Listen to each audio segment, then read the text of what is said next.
Panginoon, sama-sama magtitipon sa dambana ng Panginoon.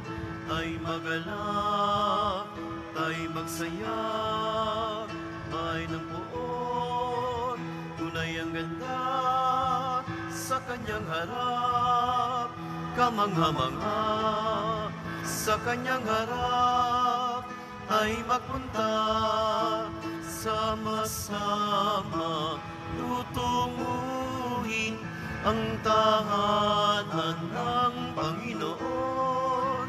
Sama-sama magtitipon sa dambana ng Panginoon. Sa ngalan ng Ama at ng Anak at ng Espiritu Santo. Amen. Sumainyo ang Panginoon. At sumaiyo rin. Mga kapatid, tinipon tayo bilang kaanib ng angka ng Diyos. Kaya dumulog tayo sa mawaing Panginoong nagpapatawad ng lubos. Sinugong tagapagpagaling sa mga nagsisisi, Panginoon, kaawaan mo kami. Panginoon, kaawaan mo kami. Dumating na tagapag-anyaya mga makasalanan ay magsisi, Kristo, kaawaan mo kami. Kristo, kaawaan mo kami. Nakaluklok ka sa kanan ng Diyos Ama para ipamagitan kami, Panginoon, kaawaan mo kami. Kristo, kaawaan mo kami. Kaawaan tayo ng makapangyarihan Diyos. Patawarin tayo sa ating makasalanan at patnubayan tayo sa buhay na walang hanggan. Amen. Magsiupo po. Manalangin tayo. Ama naming makapangyarihan, sa iyo nawang kagandahang loob ang manguna at sumubaybay sa aming pamumuhay ngayon at araw-araw upang kami itaguyod sa paninindigang gumawa ng kabutihan sa pamamagitan ng Kristo kasama ng Espiritu Santo magpa sa walang hanggan. Amen. Magsiupo po ang lahat.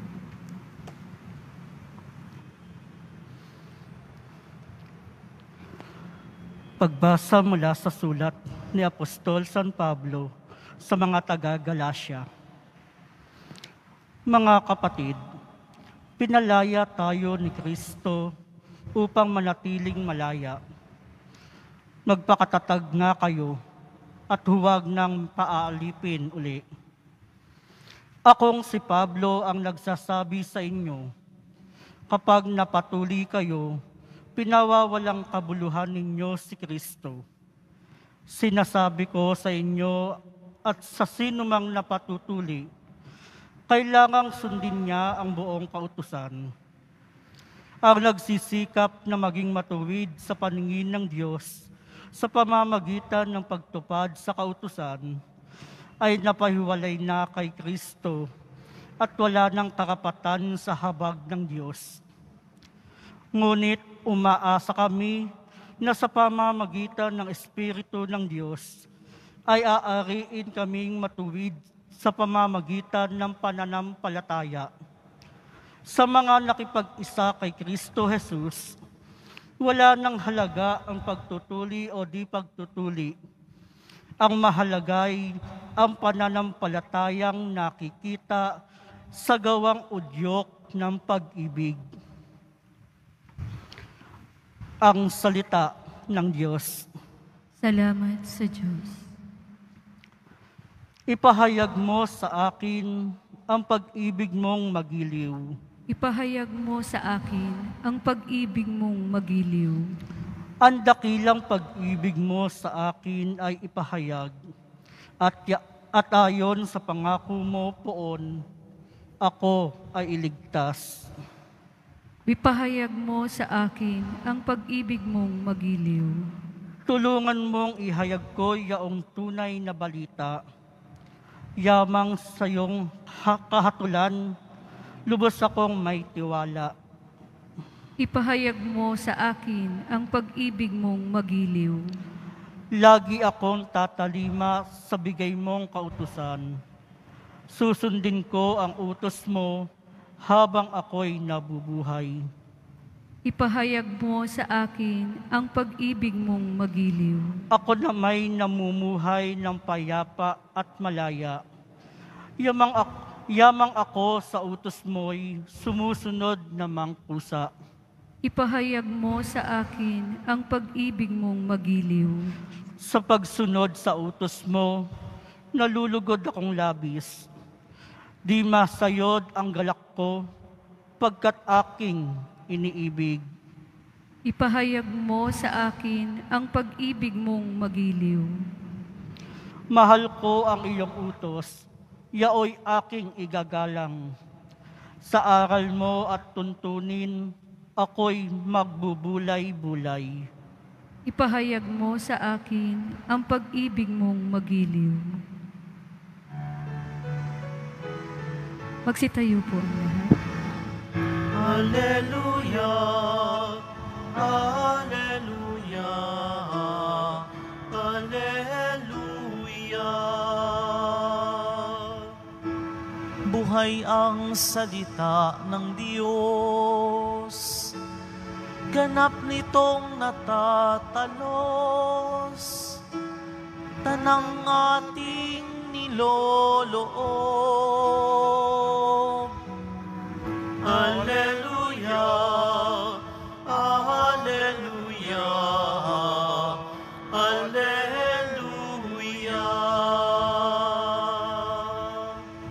Sumainyo ang Panginoon. At sumayo rin. Ang mabuting balita ng Panginoon ayon kay San Lucas. Papuri sa iyo, Panginoon. Noong panahong iyon, pagkatapos magsalita si Jesus, siya'y inanyayahan ng isang Pariseo upang kumain. Kaya't pumunta siya sa bahay nito.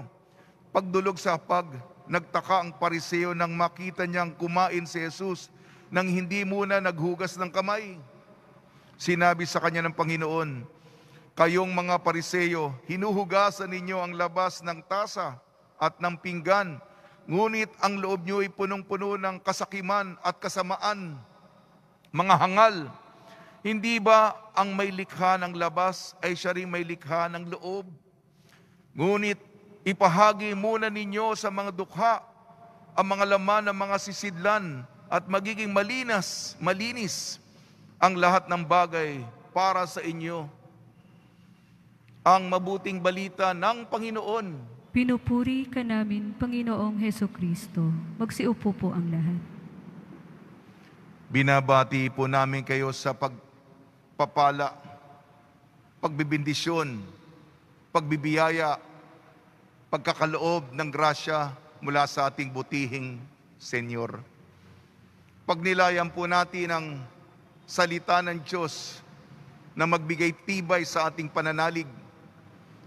Unang pagbasa, patuloy po tayong nagninilay sa sulat ni San Pablo sa mga taga-Galacia. Ang binibigyan diin niya ay ang malayang pagtugon sa imbitasyon ng Panginoon. At ang tugon natin ay pananalig, pananampalataya. At ang pananampalataya nito, hindi lamang ako'y naniniwala, ako'y sumasampalataya.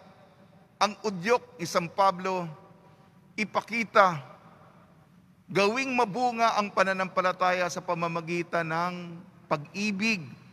Makikita kung gaano kadakila at kalalim ang ating pananampalataya sa pamamagitan ng ating mga bunga ng pagmamahal.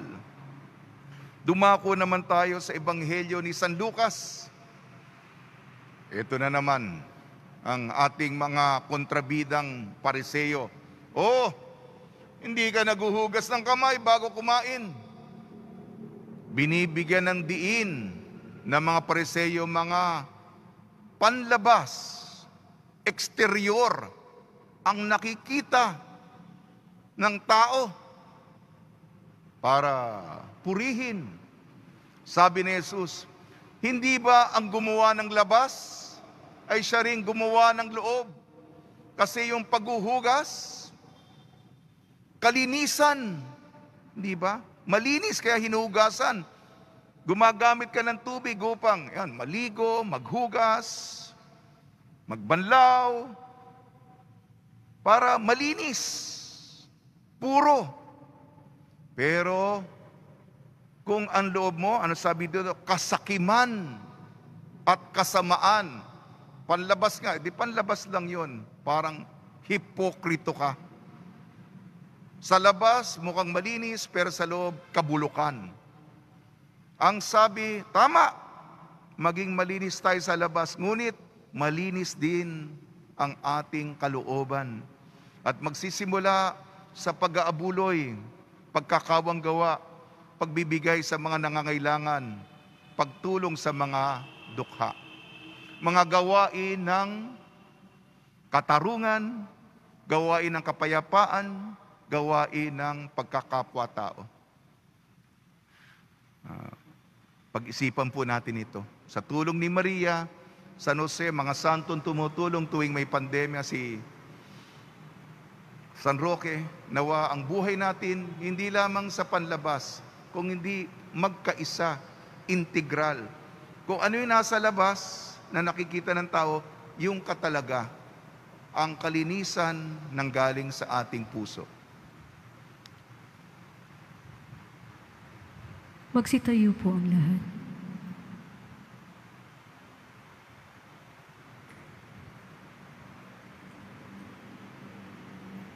Minamahal ko mga kapatid, mulat sa ating pagiging hindi karapat-dapat, itinaas natin ang ating mga isip at puso sa Diyos Ama at inilahad natin sa Kanyang ating mga pangangailangan. Ang tugon po natin, Panginoon, ibigay mo sa amin ang iyong Espiritu.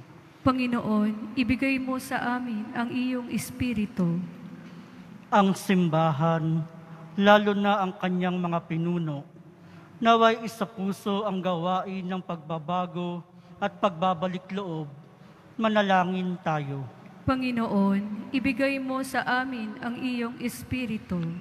Ang mga opisyal ng gobyerno, naway magpakita ng tunay na malasakit, lalo't higit ngayong panahon ng pandemya. Naway mapanatili ang katarungan, dangal at pagkakaisa. Manalangin tayo. Panginoon, ibigay mo sa amin ang iyong Espiritu. Ang mga nagtatrabaho sa mass media, naway akayin ang mga tao sa katotohanan at isulong ang pinahahalagahan ng Ebanghelyo. Manalangin tayo. Panginoon, ibigay mo sa amin ang iyong Espiritu. Ama naming Diyos, tulungan mo kaming ibigin at paglingkuran ka sa Espiritu at katotohanan sa pamamagitan ni Kristo na aming daan. Amen. Magsiupo po ang lahat.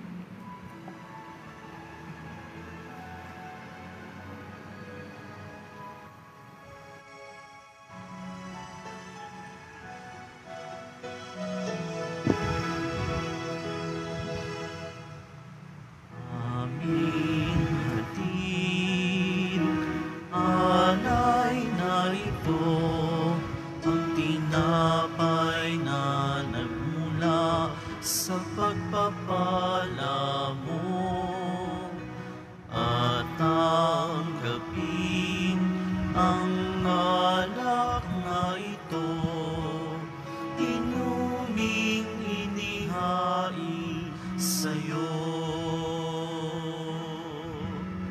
Mahal naming Diyos, inyong tanggapin ang munting alay mula sa amin. Buong puso namin hihintayin pagpapala na aming hiling. Magsitayo po ang lahat.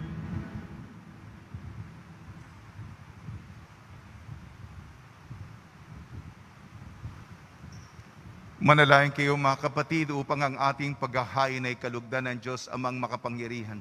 Tanggapin nawa ng Panginoon itong paghahain sa iyong mga kamay, sa kapurihan niya at karangalan, sa ating kapakinabangan, at sa buong sambayanan niyang banal. Ama namin lumikha, tanggapin mo ang aming mga panalangin na sumasaliw sa aming paghahain, upang sa ginaganap naming pagdiriwang kami makatawid sa kaluwalhatian sa pamamagitan ng Kristo kasama ng Espiritu Santo magpasawalang hanggan. Amen. Sumainyo ang Panginoon. At sumayo rin. Itaas sa Diyos ang iyong puso at diwa. Tinaas na namin sa Panginoon. Pasalamatan natin ang Panginoong ating Diyos. Marapat na siya ay pasalamatan. Ama naming makapangyarihan, tunay nga marapat na ikaw ay aming pasalamatan. Sa iyong paglingap at kagandahang loob, ang tao'y nilikha mo at pinangangasiwa sa sansinukob. Sa hangad mong siya'y iwastong lubos, siya'y pinagdusa mo sa kanyang pagtalikod. Sa iyong paggiliw, iyong ipinahintulot na makabalik siya sa pamamagitan ni Kristo Jesus. Kaya kaisa ng mga anghel na nagsisiawit ng papuri sa iyo nang walang humpay sa kalangitan, kami nagbubunyi sa iyong kadakilaan. Santo, Santo, Santong Panginoong Diyos ng mga hukbo, napupuno ang langit at lupa ng kadakilaan mo. Hosana sa kaitaasan. Pinagpalang na paririto sa ngalan ng Panginoon. Hosana sa kaitaasan. Magsiluhod po ang lahat. Ama naming banal, ikaw ang bukal ng tanang kabanalan. Kaya sa pamamagitan ng Espiritu, gawin mong banal ang mga kaloob na ito upang para sa amin maging katawan at dugo ng aming Panginoong Jesucristo.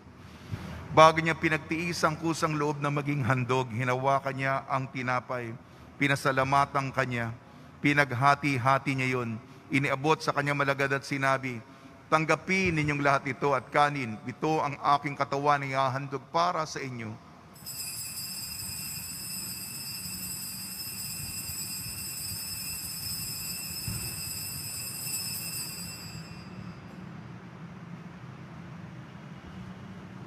Gayun din naman nang matapos ang hapunan, hinawakan niya ang kalis, muli kanyang pinasalamatan.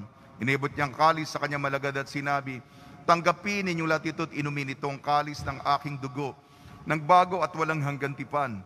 Aking dugo na ibubuhos para sa inyo at para sa lahat. Sa kapagpapatawad ng makasalanan, gawin ninyo ito sa pag-alala sa akin.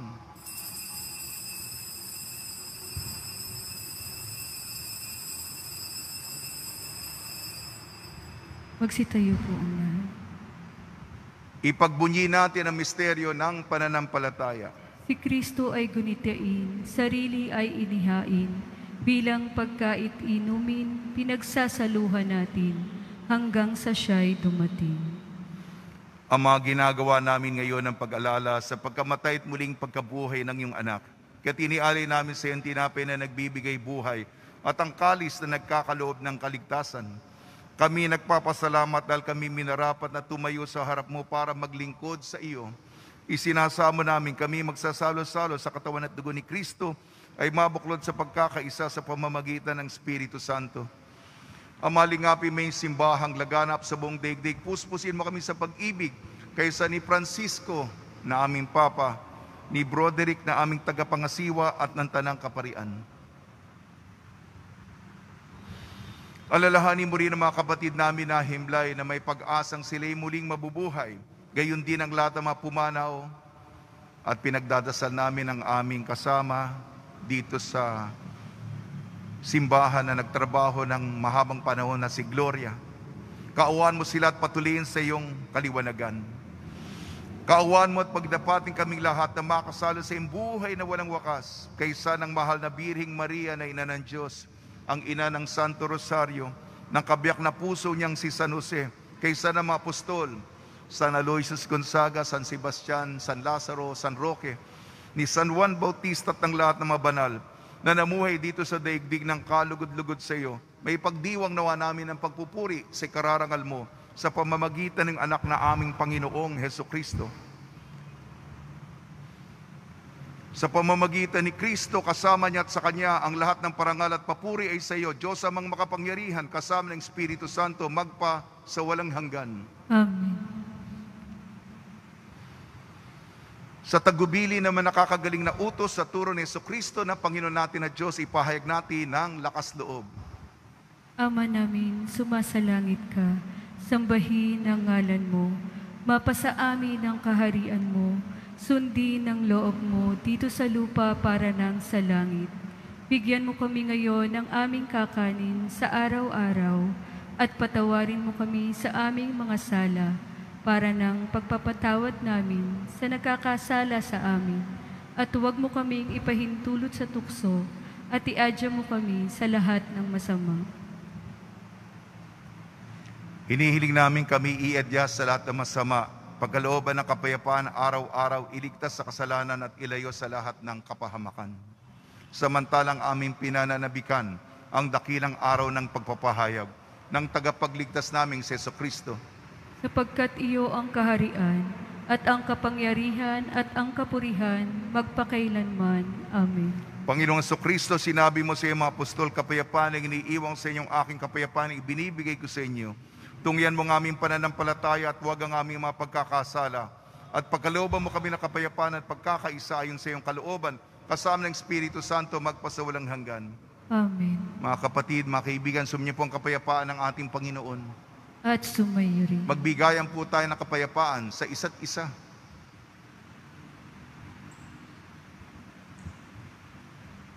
Kordero ng Diyos na nag-aalis ng mga kasalanan ng sanlibutan, maawa ka sa amin.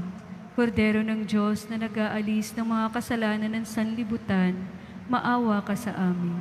Kordero ng Diyos na nag-aalis ng mga kasalanan ng sanlibutan, ipagkaloob mo sa amin ang kapayapaan. Magsiluhod po ang lahat. Ito ang kordero ng Diyos, ito nag-aalis ng kasalanan ng sanlibutan, mapalad na mainayayahan sa kanyang piging. Panginoon, hindi ako karapat-dapat na magpatuloy sa iyo, ngunit sa isang salita mo lamang ay gagaling na ako.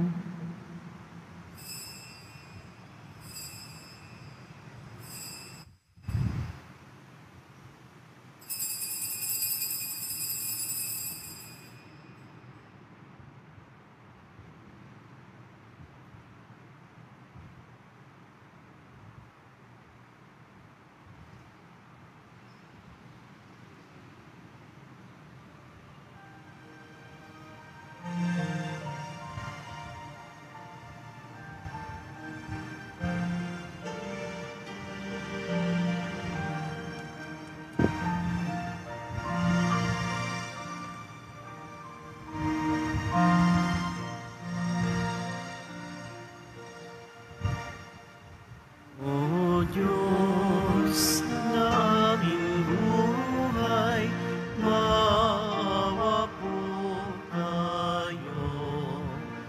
Ingatan aming bahay, isalay ilayo. Salamat sa pamilya at sa kaibigan, kaloob na biyaya, naway walang hanggan. May sakit, pagalingin, hirap ay mapawi. Amin pong panalangin, langit ay mapawi. Tayo ay mapabilang sa kaharian niya. Araw ng bagong silang, lugar ng ligaya. Kapiling si Maria, pati si San Jose, anghel na masasaya, apostol na 12. Oo, Senyor, purihin, haring nasa trono, kanyang alay sa baligid, Viva Nazareno.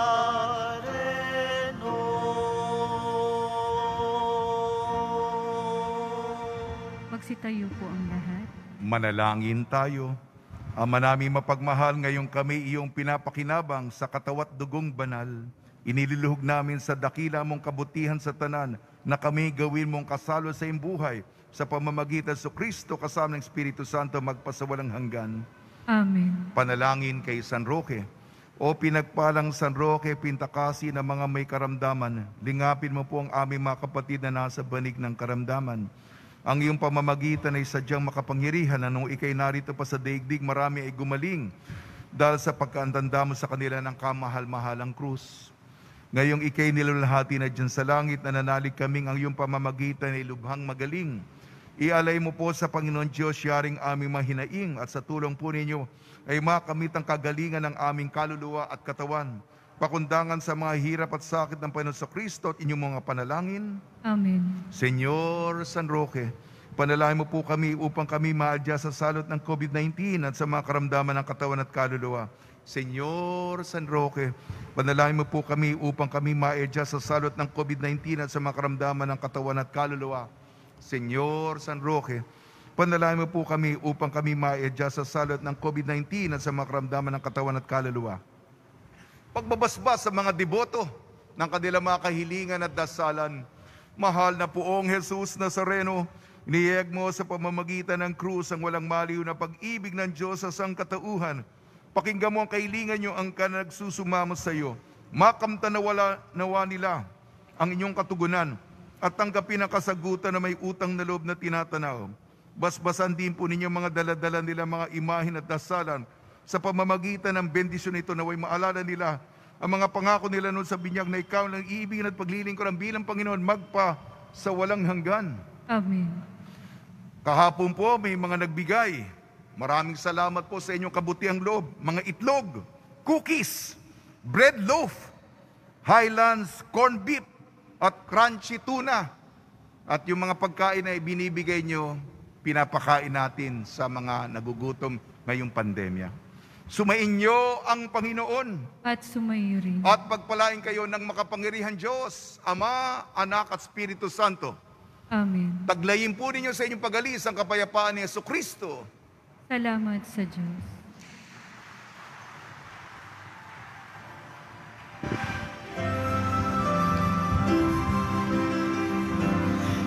Nuestro Padre Jesus Nazareno, sinasamba ka namin, pinipinto ka namin, aral mo ang aming buhay at kaligtasan. Nuestro Padre Jesus Nazareno, iligtas mo kami sa kasalanan.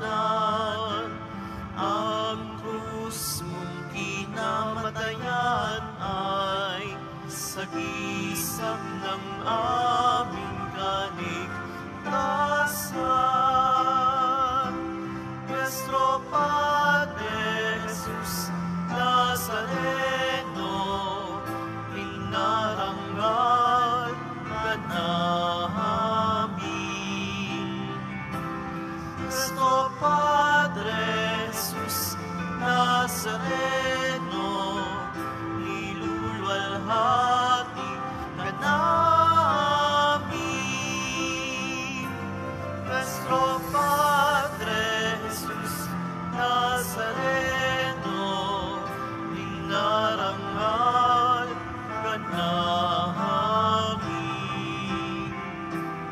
Nuestro Padre Jesus Nazareno,